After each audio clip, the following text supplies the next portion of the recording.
नमस्कार साथियों, आप सभी का स्वागत अभिनंदन है आपके अपने YouTube channel Haldi Ghati coaching classes में।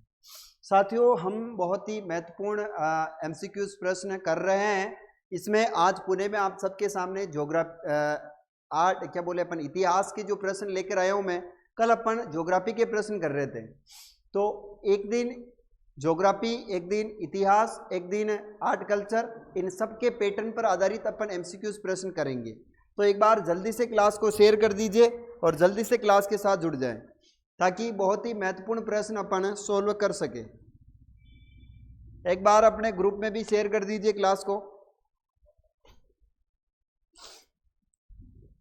आ जाए जल्दी से आ जाए। देखते हैं कितने लोग आते हैं। जल्दी से जुड़िए, अभी तक कमेंट किसी की नहीं आई है। आ जाओ। पहला प्रश्न आपके स्क्रीन पर दिख रहा है, इसका आप आंसर क्लियरली दे सकते हो, फिर इनकी व्याख्या करते हैं अपन। ये सीरीज बहुत ही महत्वपूर्ण है। अगर आप किसी भी कंपटीशन की तैयारी कर रहे हो तो यहां से लगभग आपको एक ना एक प्रश्न पूछा जाता है।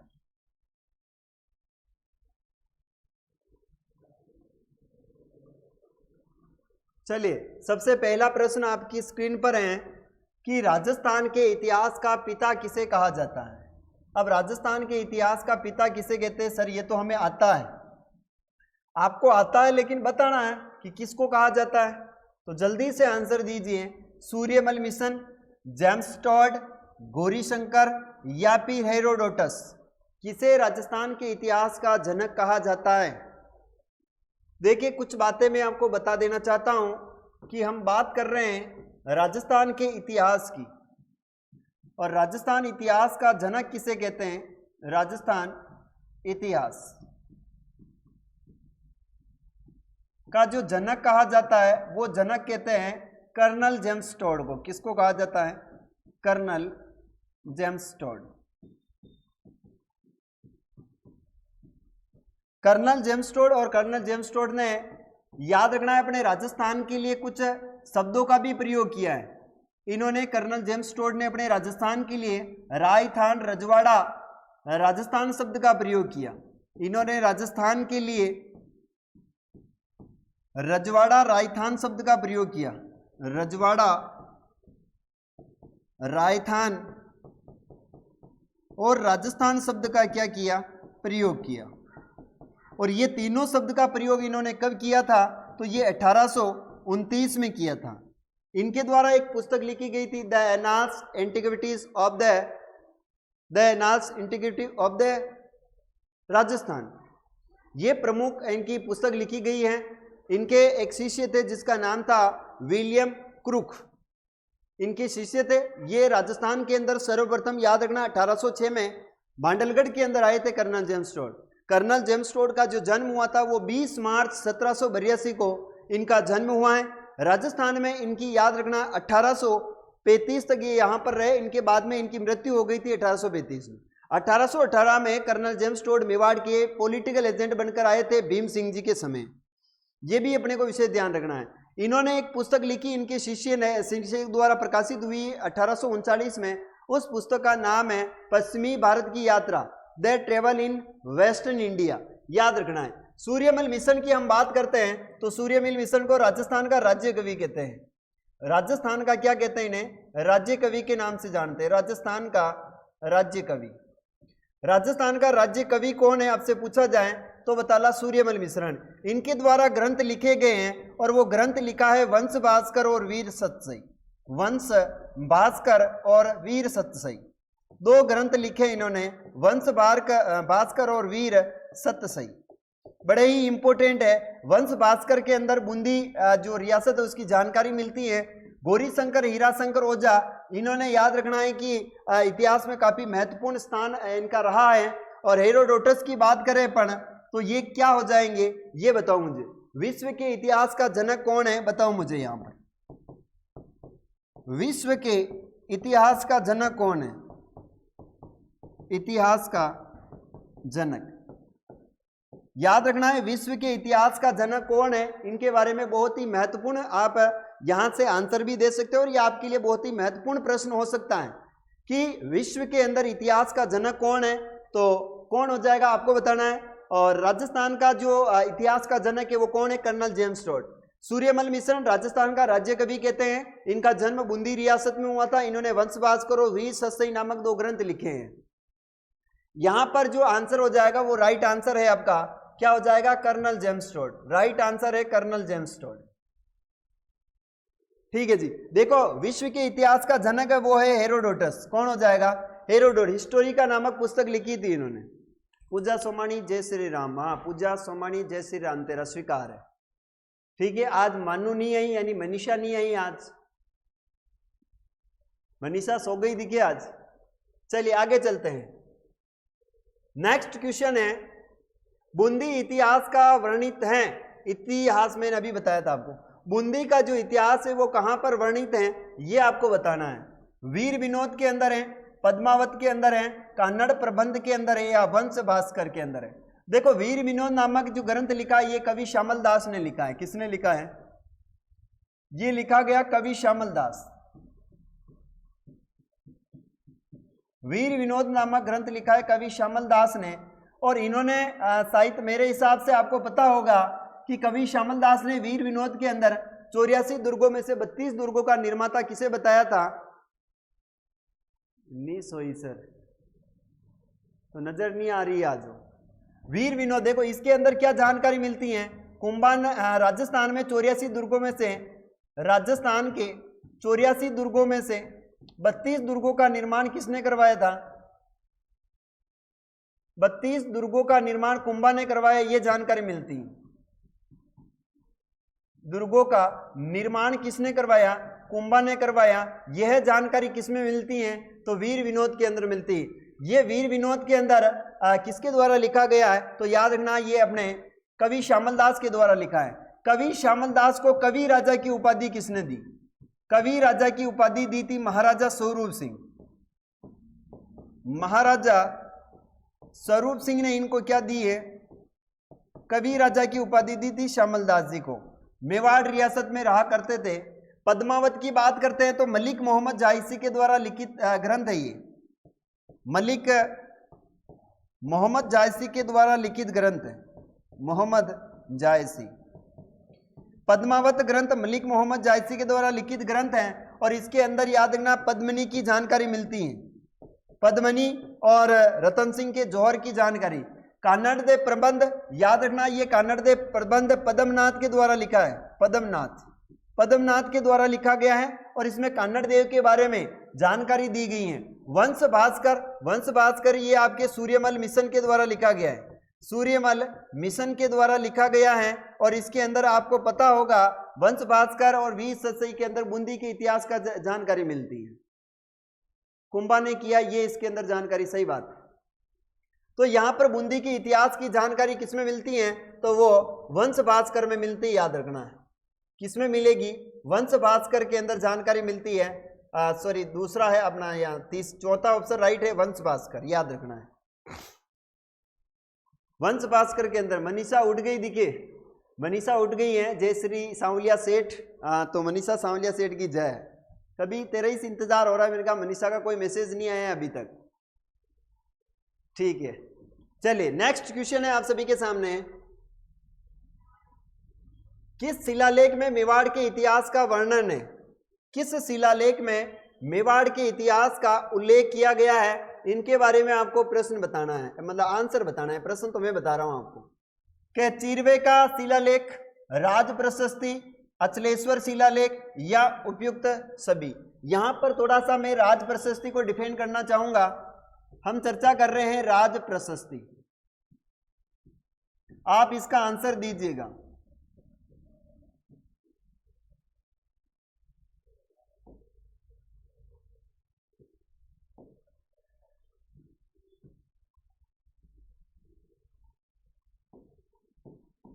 देखिए ये कब लिखी गई है, तो आपसे प्रश्न पूछा जाए तो ये लिखी गई 1678 में। ये कहां पर स्थापित है, तो ये राजसमंद में स्थापित है, राजसमंद झील के किनारे। राजसमंद झील कहां पर है, तो ये हो जाएगी राजसमंद में।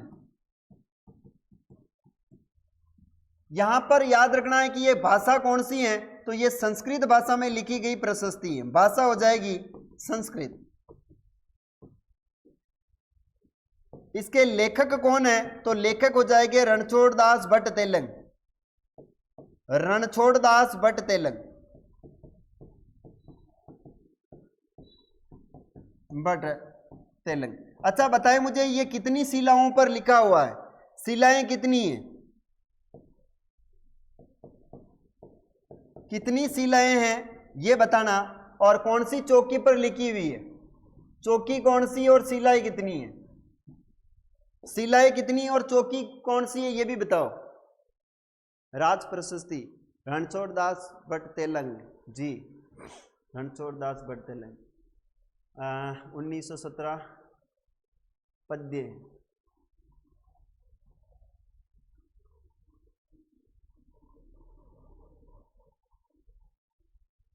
नौ चौकी की पाल है, चौकी याद रखना कौन सी है, नौ चौकी की पाल है, और शिलाएं कितनी, तो 25 शिलाओं पर हैं, 25 शिलाएं। पूजा तेरा आंसर गलत है, 9 शिलाएं, 9 शिलाएं नहीं है, 9 चौकी की पाल पर 25 शिलाएं, 9 चौकी की पाल पर 25 शिलाओं पर ये लिखित राज प्रशस्ति है। विश्व की सबसे बड़ी प्रशस्ति मानी जाती है इसे, विश्व की सबसे बड़ी प्रशस्ति है, सबसे बड़ी क्या है ये प्रशस्ति है, याद रखना है। तो यहां पर चिरवे का अभिलेख, राज प्रशस्ति, अचलेश्वर अभिलेख, इन तीनों के अंदर मेवाड़ इतिहास की क्या मिलती है, जानकारी मिलती है, याद रखना है। तीनों के अंदर जानकारी मिलती है, तो राइट आंसर हो जाएगा आपका उपयुक्त सभी। श्लोक 1916 है, हाँ, और आखेरी के 1917 है। पूजा था कि आज दिमाग काम कौन करे के, यहां पर श्लोक लिखे हुए हैं, वो श्लोक कितने हैं, तो 1916 है, 1916। चलिए यहां पर आंसर मिल गया आपको उपयुक्त सभी।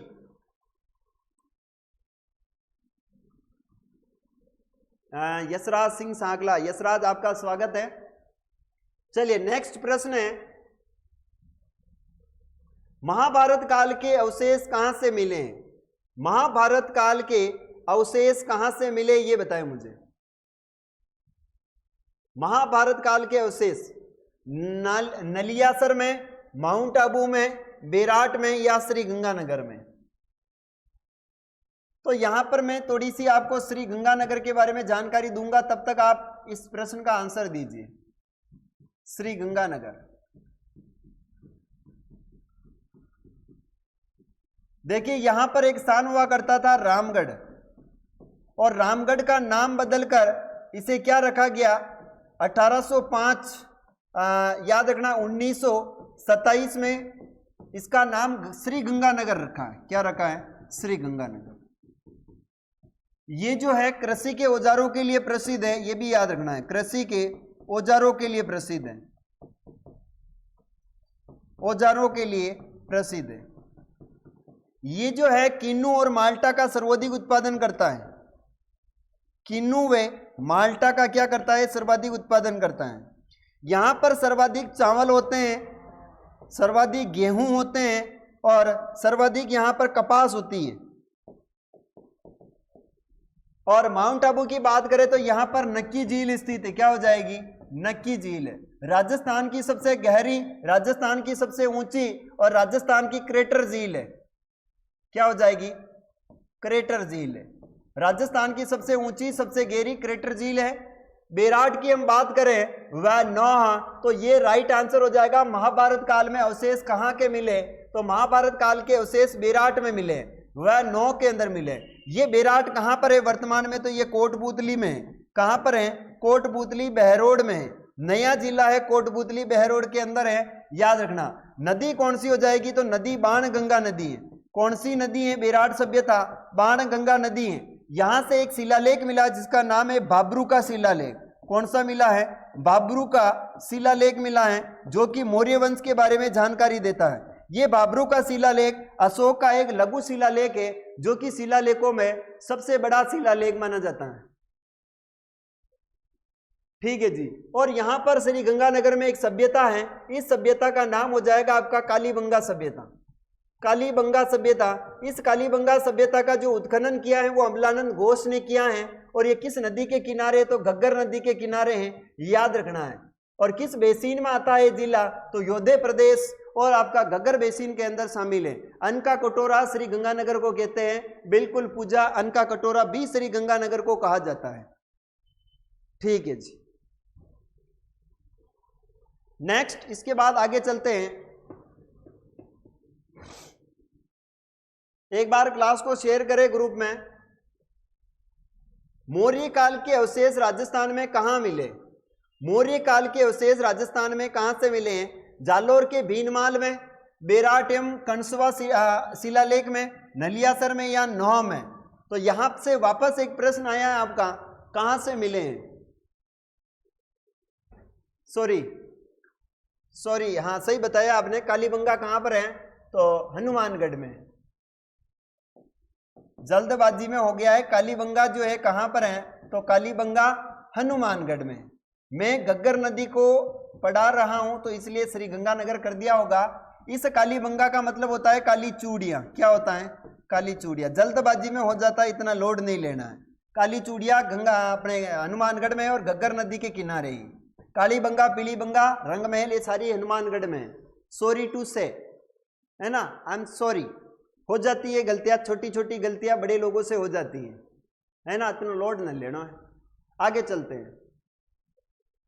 बिल्कुल पूजा, हनुमानगढ़ में, श्री गंगानगर में नहीं है। सही बता रहा हूं मैं। श्री गंगानगर में तो योधे प्रदेश और घग्गर नदी बहती है, तो मेरा वो ध्यान रह गया था, उसमें ज्यादा लोड नहीं लेना है।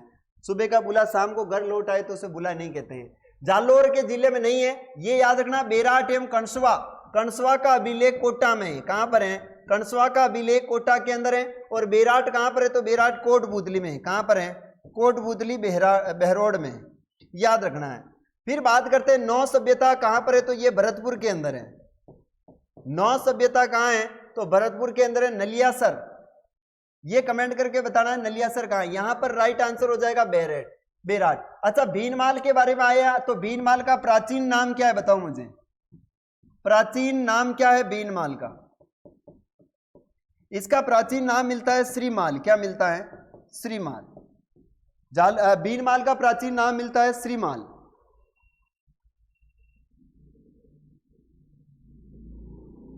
ठीक है जी। नेक्स्ट चले, आप सबकी परमिशन हो तो आगे बढ़ते हैं।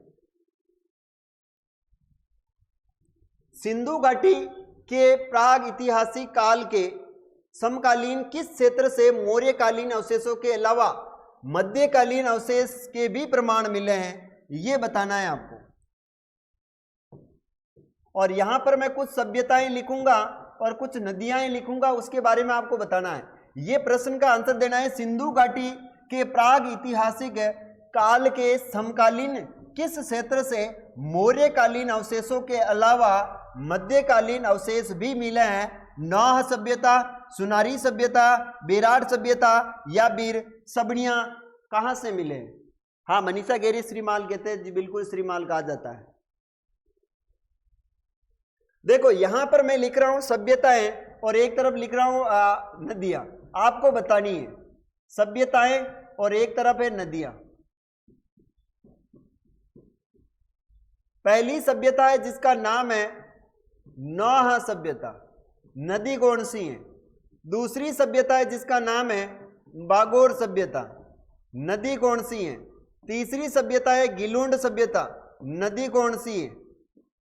गिलुंड। और चौथी है उसका नाम है आहड़, नदी कौन सी है? पांचवी सभ्यता है उसका नाम है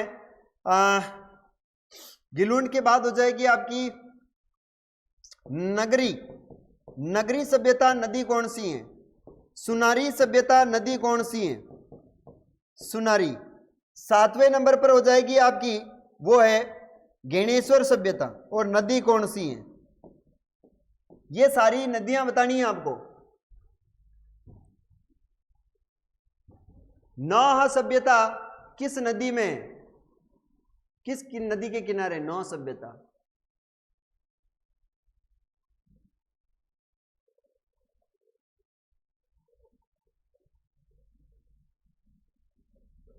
देखिए नौ सभ्यता जो है ये आपके रूपारेल नदी के किनारे, रूपारेल, क्या मैं सही हूं ये बता देना, रूपारेल नदी। बागोर सभ्यता मेजा नदी के मेजा कौन सी बताया पर, कोठारी नदी, कौन सी हो जाएगी, कोठारी नदी। और गिलुन सभ्यता जो है बनास नदी है, बनास नदी। आहड़ सभ्यता ये याद रखना आयड़ या फिर बेड़च, जो भी आपको मिल जाए वो नदी करना है, बेड़च। नगरी जो है ये आपके बेड़च के किनारे, किसके हैं, बेड़च।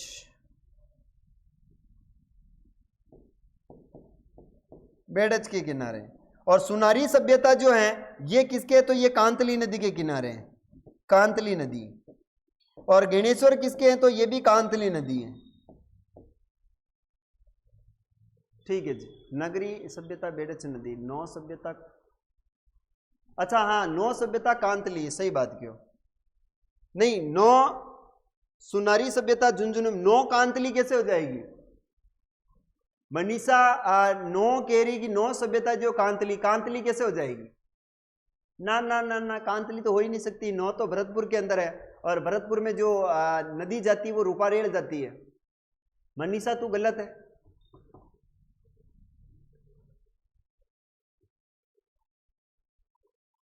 बागोर सभ्यता बनास नदी के किनारे कहां से आ गई रहा, अरे बागोर सभ्यता बनास नदी के किनारे कैसे आ गई, मेरे ये समझ में नहीं आ रहा है। मनीषा क्या आंसर दे रही है तू, नौ सभ्यता कांतली बता रही है, कांतली नदी कहां जाती है, नौ सभ्यता भरतपुर के अंदर है, ऐसे कैसे कर रही है तू। और बागोर सभ्यता बता रही बनास, अरे बागोर बनास कैसे हो जाएगी रा, कोठारी नदी के किनारे है। बनास के किनारे तो सभ्यता है, वो सभ्यता आपको पता है गिलुन सभ्यता है।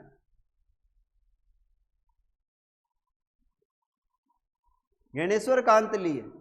मनीषा सही कर, ऐसे थोड़ी काम चलता है। अच्छा आगे यहां पर क्या कह रहा है कि कौन सी हो जाएगी, समकालीन अवशेष वगैरह मिले तो वो बेराट आंसर राइट है, इसमें कौन सा है, बेराट राइट है, याद रखना है, बेराट राइट है। बाकी याद रखना ये सभ्यता जैसे कालीबंगा हुई, कालीबंगा के बाद जैसे पीलीबंगा हुई, पीलीबंगा जैसे हुई रंगमहल, रंगमहल जैसे हुई आपकी एक हरियाणा में पड़ती है, कौन सी सभ्यताएं थी वो, घग्गर नदी पर। ये जो तीनों हैं ये किस नदी पर हैं, तो याद रखना घग्गर नदी पर है। सारी सभ्यताओं की मैंने आपको नदियां बता दी यहां पर, सुनारी कांतली, गणेश्वर कांतली है। ठीक है आगे चलते हैं। नेक्स्ट प्रश्न है, राजपूत वैदिक आर्यों की संतान है, इस मत के प्रतिपादक कौन है। राजपूत जो हैं वो वैदिक आर्यों के संतान हैं, ये बताना है कि ये किस मत के प्रतिपादक है। डॉक्टर गौरीशंकर हीराशंकर ओझा, डॉक्टर भंडारकर हैं, या गोपीनाथ शर्मा हैं, या फिर सूर्यमल मिशन है। क्या राइट आंसर हो जाएगा,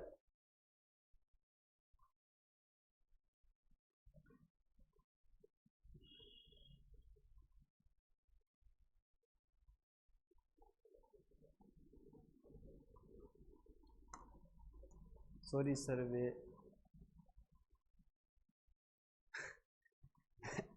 सॉरी सर वे बिगोदी का त्रिवेणी समझ गई, कौन सा बिगोदी है, वो बिगोदी नहीं है, वो बिगोद है, बिगोदी नहीं है वो बिगोद है।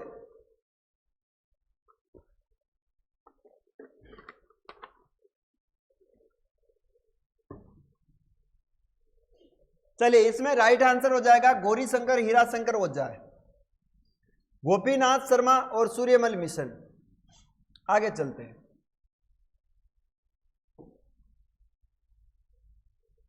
पृथ्वीराज रासो ग्रंथ में राजपूतों की उत्पत्ति बताइए। पृथ्वीराज रासो में राजपूतों की उत्पत्ति बताई किसने, ब्राह्मणों से, वैदिक आर्यों से, अग्निकुंड से, या फिर शक और सीतियन। देखो शक और सीतियन तो ये कर्नल जेम्स टोड ने बताई थी, कर्नल टोड स्मिथ, इन्होंने बताया था शक और सीतियन। वैदिक आर्यों की संतान ये बताई थी GH ओझा ने, GH ओझा ने बताई थी। और ब्राह्मणों से बताई थी वो बताइए आपके श्री दशरथ शर्मा ने। किसने बताई? दशरथ शर्मा। और यहां पर जो पृथ्वीराज रासो नामक ग्रंथ लिखा था ये चंद्रबरदाई ने लिखा है। किसने लिखा था? चंद्रबरदाई। चंद्रबरदाई इसने लिखा था और इसने अग्निकुंड मत बताया था। अग्निकुंड से 4 जो है वो जातियां निकली, योद्धाएं निकले हैं, जैसे प्रमार है, प्रतिहार है और चालुक्य और चौहान। चालुक्य और कौन हो जाएंगे? चौहान। ये 4 जातियां यहां से निकली थी। और कौन निकाल रहे थे? तो गुरु वशिष्ठ। गुरु वशिष्ठ। और गुरु वशिष्ठ ने कहां पर यज्ञ किया था? तो ये भी याद रखना, गुरु वशिष्ठ ने ये यज्ञ किया था माउंट आबू पर। कहां पर किया? माउंट आबू पर किया था। और यहां से 4 जातियां का उत्पन्न किया था, ये भी याद रखना है। 9 रूपा रेल है। आगे तो यहां पर अग्निकुंड का मत दिया था, याद रखना, पृथ्वीराज रासो के अंदर।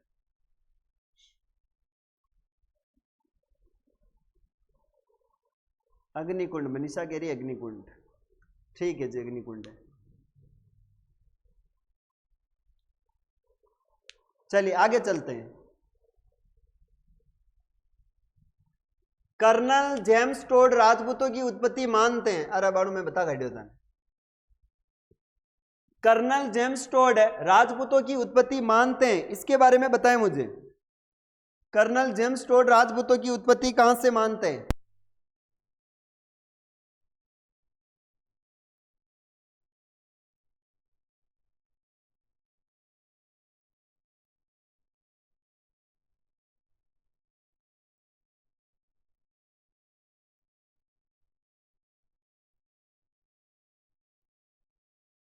इसका आंसर दीजिए। कर्नल जेम्स टोड राजपूतों की उत्पत्ति मानते हैं शक व सीतियन, शक व हुण, शक व कुषाण या फिर आर्यों से। कहां से हो जाएगा? जल्दी से आंसर दीजिए।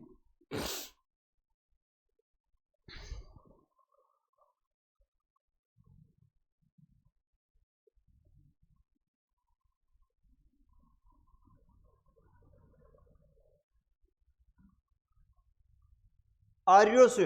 ओहो, अब बारू तो बतायो। मैं पूजा गेरी आर्यों से। पूजा कहां से आर्यों से हो गया? अभी मैंने पीछे नहीं बताया था शक और सीतियन।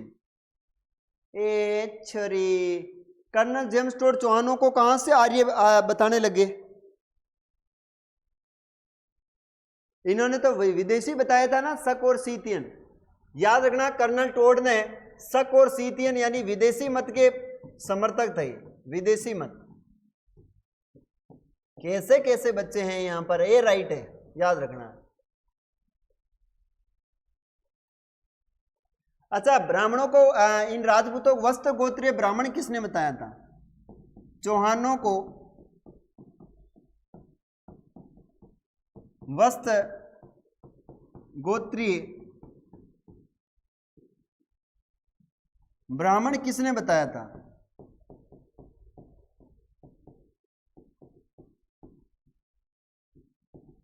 किसने बताया और कहां पर बताया?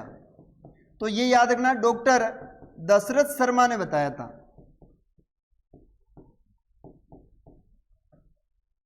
शर्मा।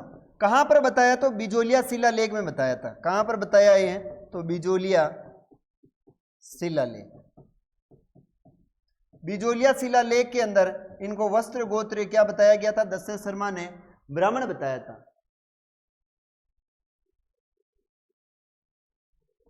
मैंने नहीं सुना था सर, ही नहीं होने है तू।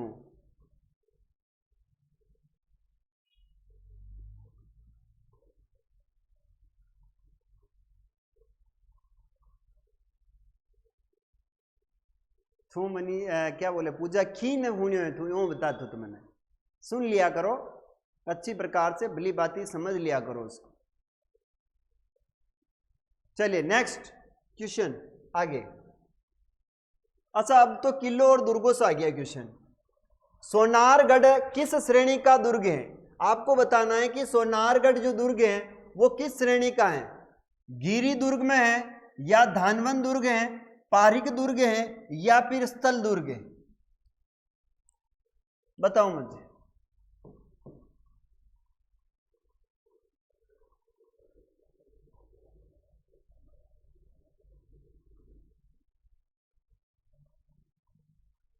जल्दी से आंसर दीजिए इसका।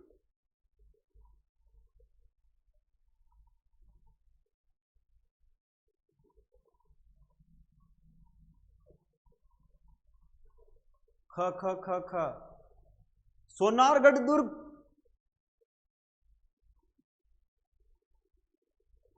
अब सदा कर मिलियो तू क्या क्या क्या के घेरी है।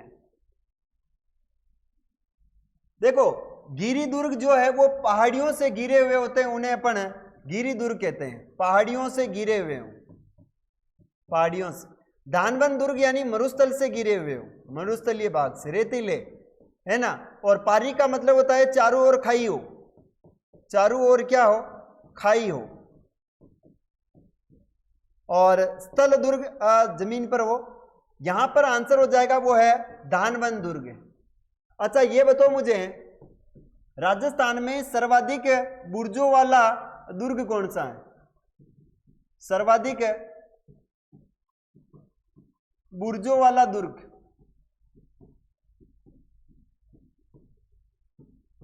सर्वाधिक बुर्जों वाला दुर्ग कौन सा है? और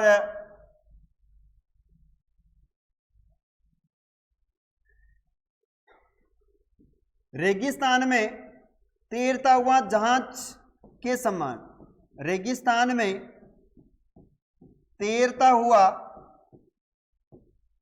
जहाज के समान कौन सा दुर्ग है? जहाज के समान। अंगड़ाई लेते हुए शहर के समान कौन सा दुर्ग है? अंगड़ाई लेते हुए शेर के समान।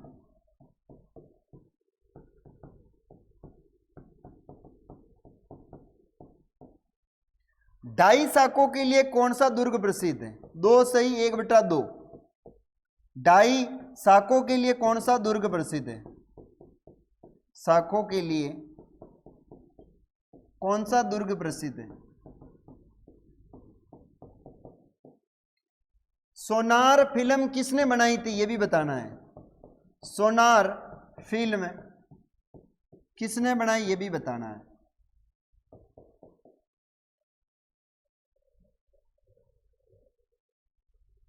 ठीक है जी।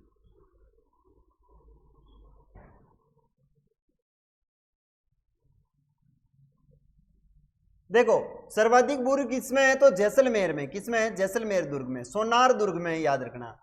रेगिस्तान में तैरता हुआ ये भी सोनारगढ़ या जैसलमेर को ही कहते हैं। ठीक है। अंगड़ाई लेता हुआ ढाई साकों, अंगड़ाई लेता हुआ शेर के समान, ये भी कौन हो जाएगा? सोनारगढ़ है। और ये ढाई साकों के लिए भी जैसलमेर या सोनारगढ़ ही प्रसिद्ध है। और सत्यजीत सोनार जो फिल्म बनाई थी ये बनाई है सत्यजीत रे ने, सत्यजीत रे ने ये मूवी बनाई थी। और इस जैसलमेर इस दुर्ग को, ये पहाड़ी कौन सी है तो पहाड़ी हो जाएगी आपकी त्रिकुट पहाड़ी, त्रिकुट पहाड़ी।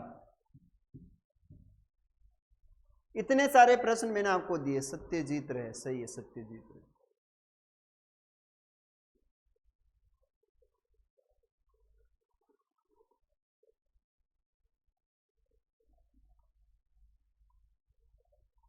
चलिए नेक्स्ट क्वेश्चन आप सभी के सामने 11वां है। राजस्थान का जल दुर्ग है, इनमें से पूछ रहा है कि जल दुर्ग कौन सा है? राजस्थान का जल दुर्ग है गांगरोन, भैंसरोडगढ़, सहरगढ़ या उपयुक्त सभी।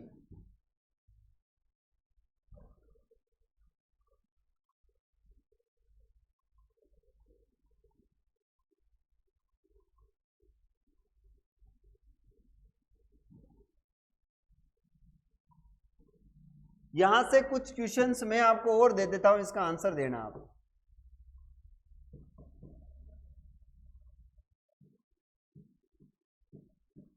मंडरायलगढ़ दुर्ग कहां है?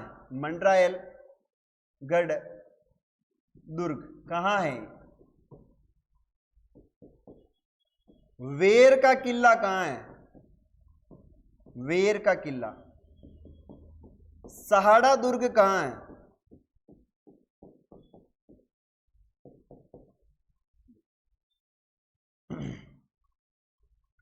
इनके बाद बताना मुझे बाला किला कहां पर है? बाला किला। इनके बाद बताना है भानगढ़ कहां पर है? भानगढ़। भानगढ़ के बाद बताना है रावली टोडगढ़। रावली टोडगढ़ दुर्ग। इन दुर्गों के बारे में आपको मुझे कमेंट करके बताना है, और यहां पर आंसर कौन सा हो जाएगा यह भी बताना है। भैंसरोडगढ़, ब्राह्मणी, चंबल, मैंने जो पूछा है वो बताओ आप। अरे यहां पर आंसर क्या होगा? जलदुर्ग है, गांगरोन है, भैंसरोडगढ़ है, शेरगढ़ है। देखो ये तीनों ही दुर्ग जलदुर्ग माने जाते हैं। तीनों ही क्या है? ये जलदुर्ग है, तीनों ही जलदुर्ग है। तो यहां पर उपयुक्त सभी हो जाएगा। गांगरोन जो है ये आहू और काली सिंध है। कौन सी नदी है? आहू प्लस काली सिंध है। और भैंसरोडगढ़ जो है ये चंबल और ब्राह्मणी है। कौन सी हो जाएगी? चंबल प्लस ब्राह्मणी है। और शेरगढ़ कौन सी नदी के किनारे? तो परवण नदी के किनारे, परवण। ठीक है, तीनों के तीनों क्या हैं? आपके जल दुर्ग है। और यहां पर मंडरायल दुर्ग है, ये कहां है? तो धौलपुर में। कहां पर है? ग्वालियर दुर्ग की कुंजी कहते हैं इसे। वेर किला कहां है? तो वेर जो किला है ये आपके आ जाएगा अलवर के अंदर है। और सहाड़ा दुर्ग कहां है? तो सलुम्बर में, सलुम्बर। बाला किला कहां है? तो ये भी अलवर में। भानगढ़ कहां है? तो ये भी अलवर में, भूतों का किला कहते हैं। इस बाला किला को कुंवारा और 52 दुर्गों का लाड लगे। रावली टोडगढ़ कहां है? तो ब्यावर में, ब्यावर के अंदर है। कर्नल जेम्स टोड ने बनाया था। वेर का किला सॉरी भरतपुर है। अच्छा, वेर भरतपुर में, ठीक ठीक ठीक। वेर का किला भरतपुर में। और रावली टोडगढ़ दुर्ग अजमेर में नहीं है मनीषा, अजमेर में नहीं है। रावली टोडगढ़ जो है वो टोडगढ़ ब्यावर के अंदर है। वेर का किला सही बताया भरतपुर में, मैंने अलवर कर दिया था। यहां पर राइट आंसर है उपयुक्त सभी, याद रखिए। नेक्स्ट क्वेश्चन, लोहागढ़ दुर्ग उदाहरण है। लोहागढ़ दुर्ग किसका उदाहरण है?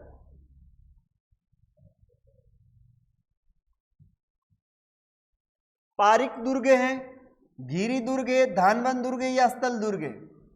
लोहागढ़ कौन सी श्रेणी का दुर्ग है?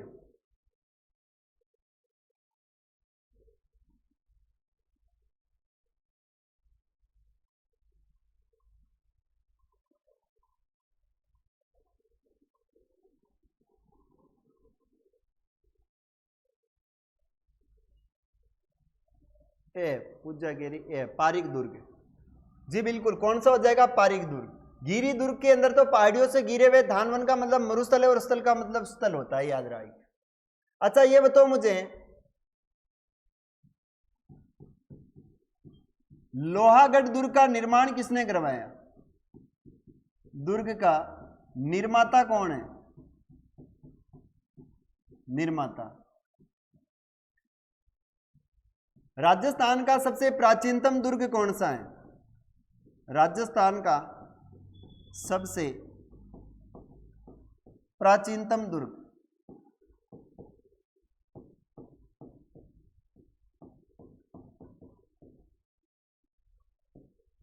भरतपुर का संस्थापक कौन है? पुर का संस्थापक। फिर बताना है जवाहर बुर्ज किस दुर्ग में लगे हुए? जवाहर बुर्ज किस दुर्ग में लगे हुए? किस दुर्ग में लगे हुए?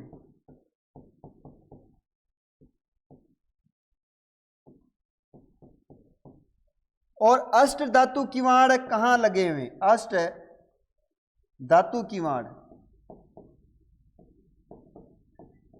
किस दुर्ग में है? ये इन सब के हमको आंसर देना है। नवीन दुर्ग लोहागढ़ है, भटनेर दुर्ग हनुमानगढ़ का प्राचीन दुर्ग है। चलिए यहां पर हम बात करते हैं लोहागढ़ का निर्माता हो जाएगा, वो है सूरजमल जाट। सूरजमल जाट, जाटों का प्लेटो अफलातून कहते हैं। राजस्थान का सबसे प्राचीन दुर्ग है, उसका नाम है भटनेर। भूपत भाटी ने 282 ईस्वी में बनाया था। भरतपुर का संस्थापक कौन है? तो वो है बदन सिंह। और जवाहर बुर्ज कहां पर है? तो लोहागढ़ में। कहां पर है? लोहागढ़ में। जवाहर सिंह ने स्थापित करवाया था। अष्ट धातु किवाड़ कहां है? तो ये भी लोहागढ़ में। और ये दिल्ली से लाए गए थे, जबकि ये मूलतः चित्तौड़ के अष्ट धातु किवाड़ थे, याद रखना है। बदन सिंह जी सही बता रही, पूजा बदन सिंह जी। चलिए नेक्स्ट क्वेश्चन है, 1857 के विद्रोह के समय राजस्थान में सैनिक छावनियां कितनी थी? 1857 के विद्रोह के समय राजस्थान में सैनिक छावनियां कितनी थी? 2, 4, 6, 8।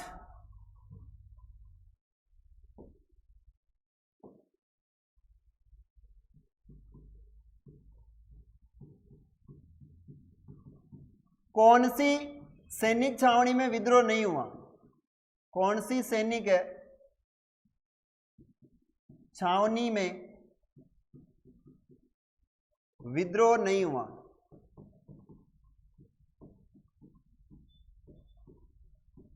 कौन सी सैनिक छावनी में विद्रोह नहीं हुआ, यह बताना है मुझे। 2 सैनिक छावनियां थी। राजस्थान की सबसे बड़ी सैनिक छावनी कौन सी है? सबसे बड़ी सैनिक छावनी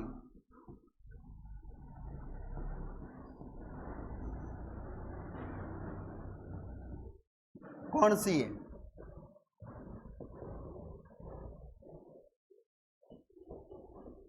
मैकमोहन कहां का पॉलिटिकल एजेंट था? मैकमोहन कहां का पॉलिटिकल एजेंट था? इनका आपको आंसर देना है। ब्यावर और खेरवाड़ा।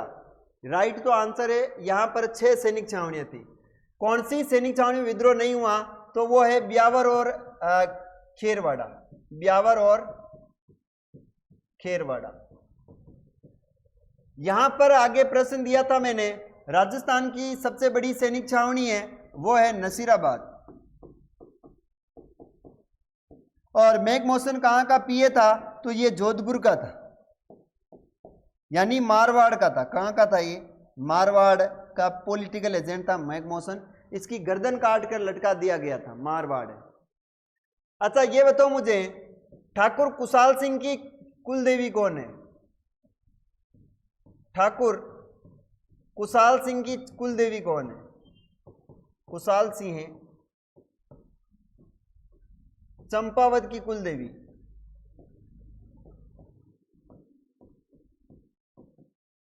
कौन है? गोरे और कालो का युद्ध किसे कहते हैं? गोरे वे कालो का युद्ध किसे कहते हैं?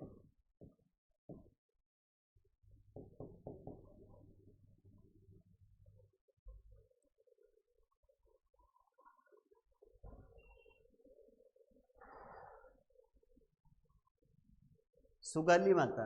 जी बिल्कुल, सुगाली माता राइट आंसर है। यहां पर हो जाएगा सुगाली माता। 10 सिर और 54 हाथों वाली देवी है। गोरे और कालो का युद्ध है वो है चेलावास का युद्ध। चेलावास का युद्ध। चेलावास का युद्ध हुआ था, याद रखना, 18 सितंबर को। कब हुआ है चेलावास का युद्ध? 18 सितंबर 1857 चेलावास का युद्ध हुआ था। गोरे और कालो का युद्ध। आहुआ के ठाकुर कुशाल सिंह, रॉबर्ट्स और मॉक मैसन के क्या बोले मेजर सावर्स और कई बोले रहे हो ना, agent to governor general George Patrick Lawrence और मैकमोहन दोनों साथ में थे। और आहुआ के ठाकुर कुशाल सिंह, इनके मध्य चेलावास का युद्ध हुआ। इसमें मैकमोहन की मृत्यु हो जाती है और इस युद्ध को काला और गोरों का युद्ध कहा गया है, चेलावास के युद्ध। नेक्स्ट क्वेश्चन है आप सभी के सामने, आगे चलते हैं। राजस्थान में 1857 में प्रथम विद्रोह हुआ, कहां पर हुआ? नीमच में, नसीराबाद में, अजमेर में या देवली में। यहां पर जो विद्रोह हुए उसकी तारीख लिख देता हूं मैं। सबसे पहले मैं लिखता हूं यहां पर नसीराबाद। नसीराबाद में विद्रोह कब हुआ? पहला तो ये। इसके बाद है भरतपुर में कब हुआ विद्रोह? कब हुआ?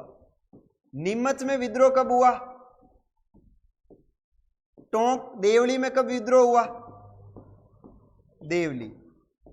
इनके बाद हो जाएगा आपका धौलपुर में कब विद्रोह हुआ? अलवर और धौलपुर।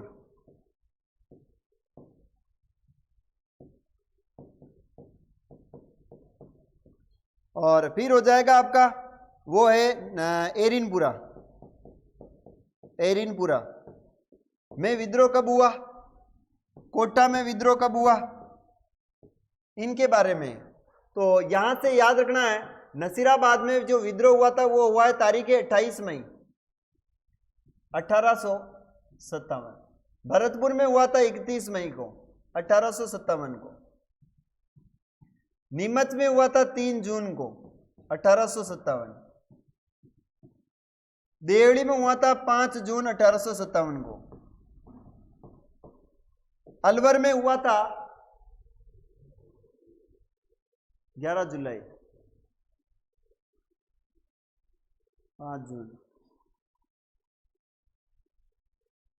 अच्छा, आप तो ये बताएं मुझे अलवर के अंदर कब हुआ है? अलवर का बताएं मुझे।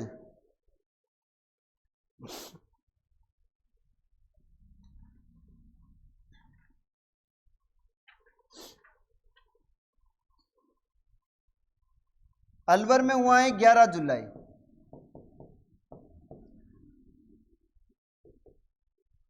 धौलपुर में हुआ है 27 अक्टूबर। एरिनपुरा में हुआ है 21 अगस्त। और कोटा में हुआ है 15 अक्टूबर 1857। तो यहां पर राजस्थान में प्रथम जो विद्रोह हुआ वो कहां हुआ? नसीराबाद में हुआ था। राजस्थान में क्रांति की शुरुआत यहीं से हुई। राजस्थान में 1857 की क्रांति की शुरुआत हुई। क्रांति की क्या हुई? शुरुआत। याद रखिए। अलवर 11 जुलाई।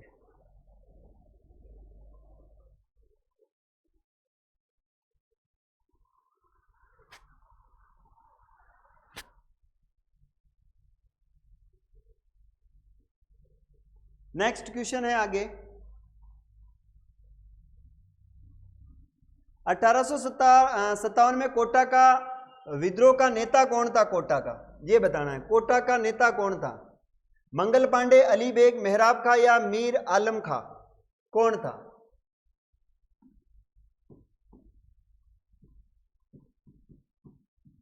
कोटा का विद्रोह।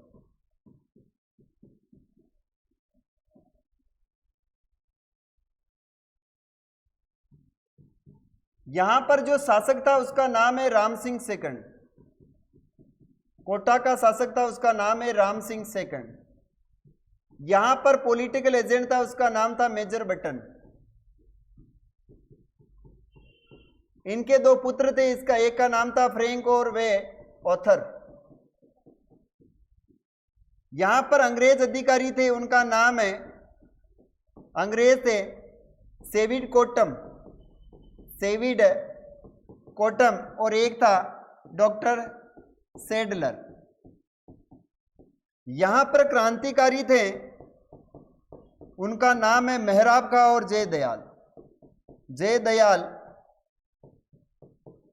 व मेहराब खां।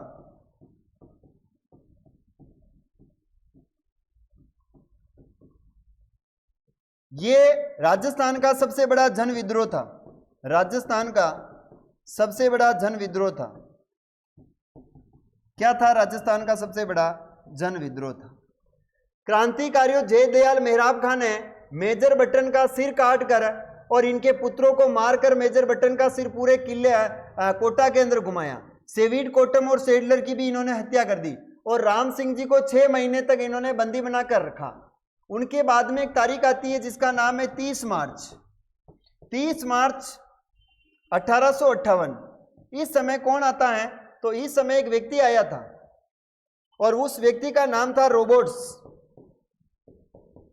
रोबोट्स वे करौली का एक शासक था जिसका नाम है मदनपाल। मदनपाल इनके सहयोग से इन्होंने क्रांतिकारियों को पकड़ा और फांसी पर लटका दिया और कोटा की तोपों की सलामी को घटा करके करौली की तोपों की सलामी को बढ़ा दिया था। तो यहां पर कोटा में विद्रोह का नेता था, उसका नाम है मेहराब खां। कौन था? मेहराब खां था, याद रखना है। कोटा के अंदर जो विद्रोह कर रहा था वो मेहराब खां और जय दयाल था।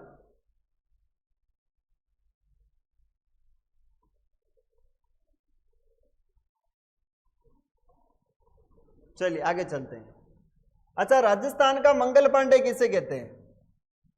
राजस्थान का मंगल पांडे ये किसे कहते हैं? जल्दी बताएं। राजस्थान का मंगल पांडे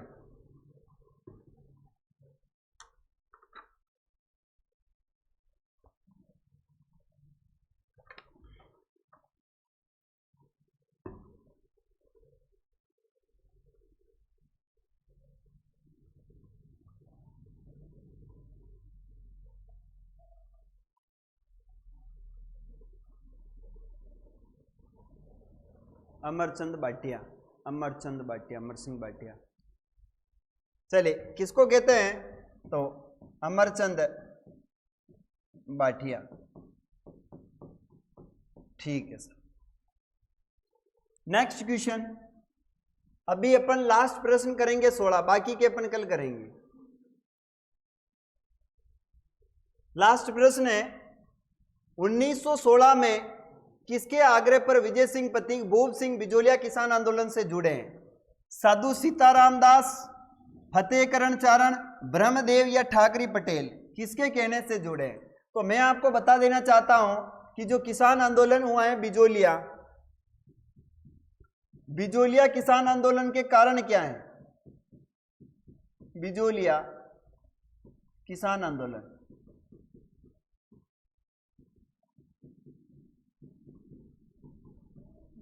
इसके कारण क्या थे? कारण, पहला कारण था कि 84 प्रकारों के क्या लगाना है? कर। 84 प्रकार के कर।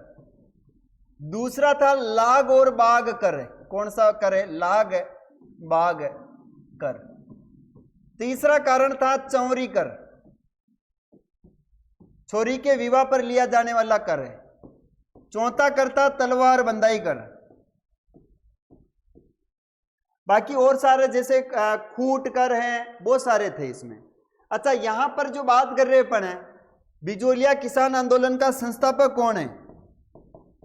बिजोलिया किसान आंदोलन का संस्थापक, बिजोलिया किसान आंदोलन का संस्थापक, बिजोलिया किसान आंदोलन का जो संस्थापक है उसका नाम है साधु सीताराम दास। कौन है? साधु सीताराम दास। अच्छा, बिजोलिया किसान आंदोलन के समय मेवाड़ के शासक कौन थे? मेवाड़ के शासक कौन थे, बताएं मुझे। मेवाड़ के शासक का नाम था फतेह सिंह। बिजोलिया उस समय, याद रखना, मेवाड़ रियासत का प्रथम श्रेणी का ठिकाना हुआ करता था। बिजोलिया मेवाड़ का प्रथम श्रेणी का ठिकाना हुआ करता था। लोग अपनी सारी हद भूल जाएंगे, ये नहीं पता था मेरे को। मनीषा क्या कह रही है?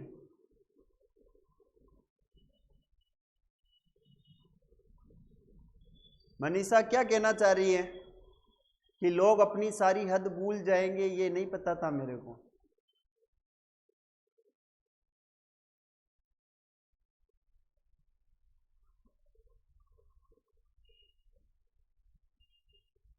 आजकल लोगों में बहुत ज्यादा एटीट्यूड आएगा सर।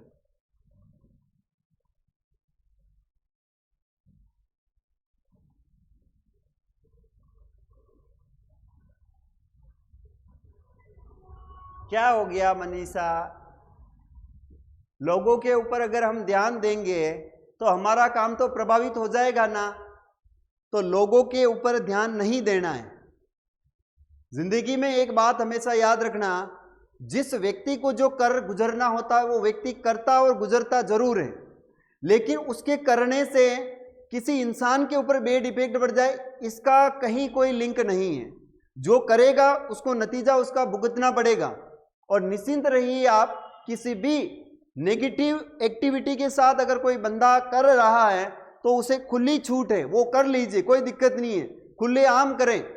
हम तो बदनाम उस जगह पर हुए हैं जहां पर हमें डर नहीं है अपनी बेगुनाही का, क्योंकि हम तो पहले से ही बदनाम ही हैं। तो किसी को बदनाम करना आसान है, लेकिन उसकी बेगुनाही का सबूत उस जिस व्यक्ति को देना चाहिए उसके लिए तो क्या ही हो सकता है कि अपन उसको अपनी बेगुनाही का क्या सबूत दे।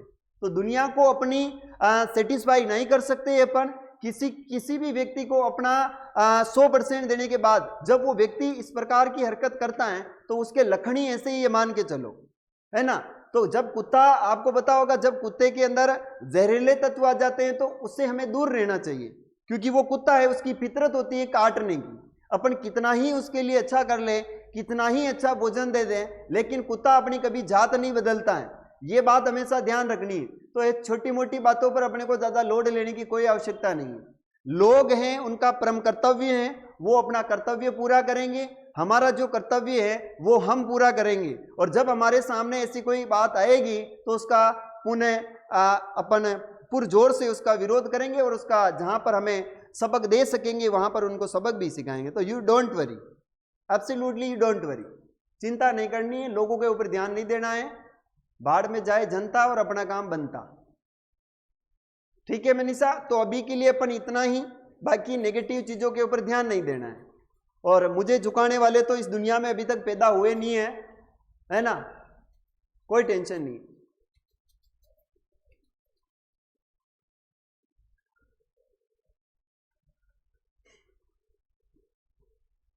वो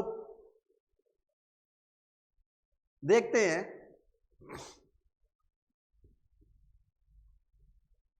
मैं ये सोच रहा हूं जिला दर्शन की जो क्लास है वो 4 सब्सक्राइबर और हो जाए तो अपन उस चैनल पे शुरू करेंगे।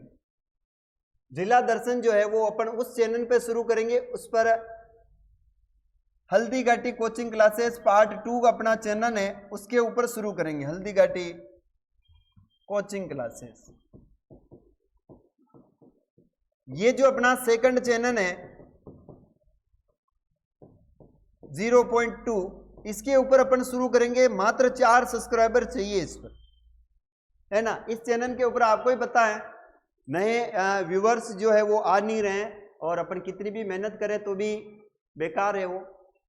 तो 4 सब्सक्राइबर और चाहिए उस पर। जैसे ही इन लोगों का सपोर्ट अपने को मिलेगा तो अपन उस क्लास को लेना चाहेंगे। बाकी मैं जिला दर्शन की क्लास जो है वो रिकॉर्ड कर रहा हूं मैं, है ना, लाइव नहीं लेंगे अपन उसको। जिला दर्शन की क्लास को लाइव नहीं लूंगा मैं, उसको रिकॉर्ड कर रहा हूं मैं, है ना, रिकॉर्ड कर रहा हूं उसको। और रिकॉर्ड करने के बाद उसको अपलोड करेंगे अपन, क्योंकि लाइव में पता है आपको कि जब विद्यार्थी आते ही नहीं है तो फिर उसको अपन क्या करेंगे, अपलोड करेंगे। तो रिकॉर्ड कर रहा हूं मैं उसको, और रिकॉर्ड करने के बाद उसको अपलोड करेंगे अपन। तो अभी भी मैंने लगभग 40 मिनट से वीडियो रिकॉर्ड किया है, जिला दर्शन का पहला वीडियो। आगे और करेंगे अपन लाइव, उसको अपने इसी चैनल पर लेंगे। तो 46 सब्सक्राइबर अभी इसी पे हैं, और आप चाहते हो सपोर्ट करो तो इसको जल्दी से 50 कर दीजिए आप, ताकि अपन इस पर क्लास लेंगे। ठीक है, अभी के लिए इतना ही, मिलेंगे अपन कल। तब तक के लिए जय हिंद, जय भारत।